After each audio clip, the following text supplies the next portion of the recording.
Hello and welcome students, Gyanjyoti coaching সেন্টারের পক্ষ থেকে তোমাদের সকলকে আরো একবার স্বাগত। আমরা শুরু করেছিলাম ইউনিট 1 এবং সেখানে একটি টপিক ছিল শিক্ষার ব্যক্তিতান্ত্রিক লক্ষ্য। শিক্ষার ব্যক্তিতান্ত্রিক লক্ষ্য কি তার কনসেপ্ট ক্লিয়ার করেছিলাম। কালকে যেই ভিডিওটা তোমরা পেয়েছো সেখানে শিক্ষার ব্যক্তিতান্ত্রিক লক্ষ্যের বৈশিষ্ট্য ছিল, সেখানে আমি 8টা বৈশিষ্ট্য আলোচনা করেছিলাম এবং বলেছিলাম যে আজকে যে ভিডিওটা তোমরা পাবে সেটা কিন্তু সেই বৈশিষ্ট্যের বাকি 8টা ভিডিও থাকবে। তাহলে কিন্তু শিক্ষার ব্যক্তিতান্ত্রিক লক্ষ্যের কনসেপ্ট প্লাস তার বৈশিষ্ট্য যেগুলো রয়েছে সবটা কিন্তু আজকে আমাদের ক্লিয়ার হয়ে যাবে। আলোচনায় যাওয়ার আগে আমি একটু তোমাদের বলে নিতে চাই, তোমরা যারা এবছরে ফার্স্ট সেমিস্টারে আছো এবং তোমাদের যাদের এডুকেশন সাবজেক্ট আছে, শুধু এডুকেশনই না, আমাদের জ্ঞানজ্যোতি কোচিং সেন্টারে কিন্তু প্রায় সমস্ত রকমের সাবজেক্টসই পড়ানো হয় এবং ইতিমধ্যেই কিন্তু আমরা সায়েন্স যে বিষয়টা আছে সেটা নিয়েও কিন্তু আমাদের জার্নি শুরু করেছি। তো তোমাদের যারা বন্ধু বান্ধবীরা রয়েছে যাদের সায়েন্স রয়েছে, এছাড়া তোমাদের যাদের এডুকেশন রয়েছে, ইংলিশ ধরো, পল সায়েন্স ধরো যাই সাবজেক্ট রয়েছে, তোমরা সমস্ত সাবজেক্ট নিয়েই কিন্তু আমাদের জ্ঞানজ্যোতি কোচিং সেন্টারের সাথে যুক্ত হয়ে যেতে পারো। আমাদের সাথে সরাসরি যুক্ত হতে গেলে তোমাদেরকে কর্নারে দেওয়া এই দুটি নাম্বারের মধ্যে থেকে যে কোনো একটি নাম্বারে কিন্তু কল করে নিতে হবে। এই নাম্বার দুটি হলো আমাদের জ্ঞানজ্যোতি কোচিং সেন্টারের অফিসিয়াল হেল্পলাইন নাম্বার। এই দুটি নাম্বারের মধ্যে যে কোনো একটি নাম্বারে কল করলে তোমাদের কোর্স ফি নিয়ে যা জিজ্ঞাসা আছে বা তোমাদের সাবজেক্টস গুলো নিয়ে কিন্তু অনেকের অনেক কনফিউশন থাকে, সমস্তটাই কিন্তু তোমরা এখানে ক্লিয়ার করে নিতে পারবে। কোর্স ফি ভীষণ ভীষণ ভীষণ সামান্য রাখা হয়েছে, তাহলে এত সুন্দর মানে কম কোর্স ফির বিনিময়ে এত সুন্দর কোয়ালিটি কোর্স হাতছাড়া না করাটাই বেটার আমি মনে করি। যত তাড়াতাড়ি সম্ভব হয় তোমরা কিন্তু আমাদের সাথে যুক্ত হয়ে যেতে পারো। আমাদের অ্যাডমিশন অনেকদিন আগেই শুরু হয়ে গিয়েছে এবং ইতিমধ্যেই কিন্তু আমাদের অনলাইন ক্লাসেস গুলো শুরু হয়ে যাচ্ছে। তাহলে আর দেরি না করে ঝটপটে সুন্দর সুযোগটিকে কাজে লাগিয়ে নিতে পারো। কথা না বাড়িয়ে আমি কিন্তু একেবারে আজকে আমরা আলোচনার বিষয়ে চলে আসছি। দেখো, সবার প্রথমে রয়েছে, কালকে আমি 8 নম্বর পর্যন্ত পড়িয়েছিলাম, আজকে 9 নম্বর নেতিবাচক প্রভাব। দেখো, প্রত্যেকটা জিনিসের কিন্তু একটা ভালো দিক থাকে, একটা মন্দ দিক থাকে। ঠিক এই যে এরকম যে ব্যক্তিতান্ত্রিক লক্ষ্য, এটারও কিন্তু একটা নেতিবাচক দিক আছে। কিভাবে নেতিবাচক দিক আছে দেখো, কালকে আলোচনা করতে গিয়ে আমি তোমাদেরকে বলেছিলাম যে সমাজ তৈরি করতে গেলে কাদের দরকার? ব্যক্তির দরকার। এবং এই যে ব্যক্তিতান্ত্রিক যে লক্ষ্যের কথা বলা হচ্ছে, এখানে কিন্তু প্রত্যেকজন ব্যক্তি কিন্তু নিজেকে স্বাধীনভাবে মেলে ধরার কিন্তু সুযোগ পায়। কিন্তু নেতিবাচক দিকটা এখানে বলা হচ্ছে যে যখন প্রত্যেকটা ব্যক্তি নিজেকে স্বাধীনভাবে মেলে ধরার একটা সুযোগ পাবে, তখন কিন্তু দেখা যায় যে কোথাও না কোথাও ব্যক্তিদের মধ্যে মানে স্বার্থপর হয়ে যাওয়ার যে প্রবণতাটা, সেটা কিন্তু লক্ষ্য করা যায়। তো সেই সূত্রেই কিন্তু শিক্ষার ব্যক্তিতান্ত্রিক লক্ষ্যের বৈশিষ্ট্যে এই নেতিবাচক প্রভাব এই কথাটি কিন্তু তুলে ধরা হয়েছে। এরপরে আছে আমাদের পাঠ্যক্রম। পাঠ্যক্রমে কি বলা হচ্ছে যে শিক্ষার এই লক্ষ্য অনুসারে পাঠ্যক্রম কখনোই সুনির্দিষ্ট বা অপরিবর্তনশীল হবে না। ইভেন শিক্ষার যে নমনীয়তাটা সেটা কিন্তু বজায় রাখা হবে এবং তার মধ্যে দিয়ে প্রয়োজনীয় পরিবর্তন আনতে হবে এবং পাঠ্যক্রম এমন ভাবে তৈরি করতে হবে, এমন ভাবে ডিজাইন করতে হবে সেগুলি যেন প্রত্যেকটা শিশুর রুচি, আগ্রহ, সামর্থ্য অনুসারে যেন হয়।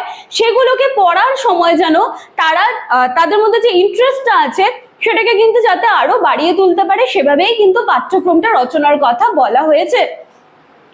এরপরে রয়েছে শিক্ষা পদ্ধতি। এখানে বলা হচ্ছে যে ব্যক্তিতান্ত্রিক লক্ষ্য অনুসারে শিক্ষা পদ্ধতিকে এমন ভাবে নির্বাচন করতে হবে যেখানে শিক্ষার্থীর কিন্তু নিজেদের ব্যক্তিগত চাহিদা থাকবে, তাদের কোন কোন বিষয়ে ইন্টারেস্ট রয়েছে বা কিভাবে পড়ালে তাদের মধ্যে থাকা যে সুপ্ত সম্ভাবনাগুলো আরো সুন্দরভাবে গ্রো করবে, সেইভাবেই কিন্তু তাদেরকে পড়াশুনো করার কথা বলা হয়েছে এবং সেইভাবেই কিন্তু পুরো এডুকেশন সিস্টেমটাকেও কিন্তু ডিজাইন করার কথা বলা হয়েছে যে আমি শিক্ষাটা দেব, কোন পদ্ধতিতে আমি শিক্ষাটা দেব, তাহলে আমাকে সেই বিষয়গুলোই লক্ষ্য রাখতে হবে শিক্ষা পদ্ধতি দেওয়ার আগে। এরপরে দেখো আত্মগতি। আত্মগতি মানে কি? সবার নিজের নিজের উন্নতি করার যে স্পিডটা।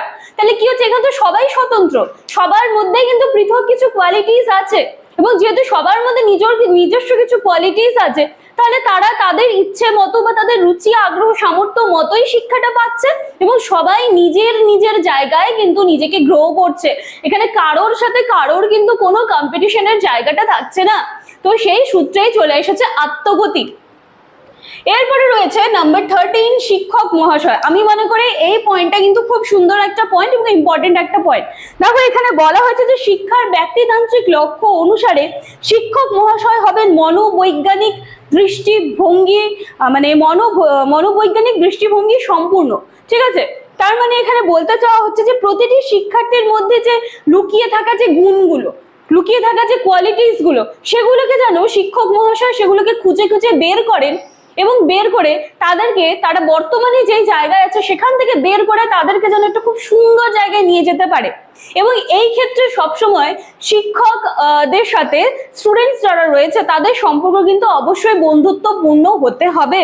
কারণ এই সূত্রে আমি বলতে গিয়ে তোমাদের একটু বলতে চাই যে তোমরা সকলেই কিন্তু খুব সুন্দর একটা মুভি একসময় আমরা দেখেছিলাম, যেটা আশা করি সবাই জানো, তারে জমিন পর। সেখানে আমরা কি দেখেছিলাম, সেখানে সেই ছোট্ট বাচ্চাটি ঈশান, যার ফ্রেন্ড হয়ে এসেছিল তার টিচার, ঠিক আছে, সে কিন্তু তার শিক্ষক ছিল, কিন্তু সে তার সাথে বন্ধুর মতো মিশে গিয়ে সেই বাচ্চাটার মধ্যে যে প্রবলেম ছিল পুরোটাই কিন্তু সে ওভারকাম করার চেষ্টা করেছিল। এবং সেই বাচ্চাটা যখন দেখা যাচ্ছিল যে সে তার পড়াশুনো বা তার কেরিয়ারে যখন সবার থেকে একেবারে দূরে চলে যাচ্ছে, ইভেন তার ফ্যামিলির থেকেও দূরে সরে গিয়েছিল, তো সেই টিচার আসার পর তিনি বুঝতে পারলেন যে তার মধ্যে সমস্যা কি এবং ঈশান কোন জিনিসে বেস্ট। তাহলে তার বেস্ট জিনিসটা খুঁজে কিন্তু তিনি ঈশানকে একটা ভালো জায়গায় নিয়ে যাওয়ার চেষ্টা করেছিলেন। তো সেখানে শিক্ষক মহাশয়, সকল শিক্ষক মহাশয়দের, ঠিক আছে, আমি বলবো সকল টিচার্সদের কিন্তু এই রেসপন্সিবিলিটি বা এই দায়িত্বটা থাকা কিন্তু খুবই দরকার যে তাদের কাছে যারা বাচ্চারা আসছেন তাদের সকলের মধ্যে যেই মানে লুকিয়ে থাকা যে কোয়ালিটিস গুলো সেগুলোকে কিন্তু ঘষে মেজে বার করতে হবে।